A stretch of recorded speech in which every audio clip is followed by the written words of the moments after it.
morning mga ka-rainbow! Ayan, umpisa na naman po ng aming work. Ayan.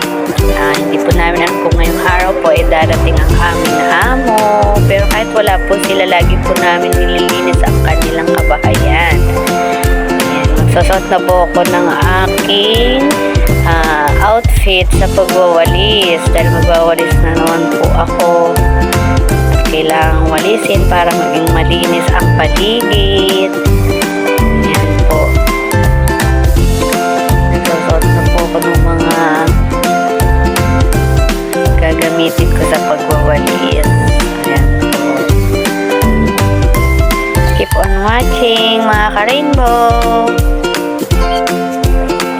At ito naman po, tignan natin si Abs. Siya naman po yung nagdidilig ng mga halaman. Ayan, pupuntahan po natin siya. Tapos na po ako magsuot ng aking outfit sa pagwawalis. Ayan, puntahan muna natin si Abs.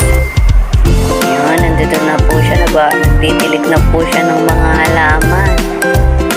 Ayan, siya po lahat nagdidilig ng mga yan tuwing umaga. Siya rin po nagtanim niyan. Ayan, ayan po yung blueberry. Ayan, magaling po yung magtanim.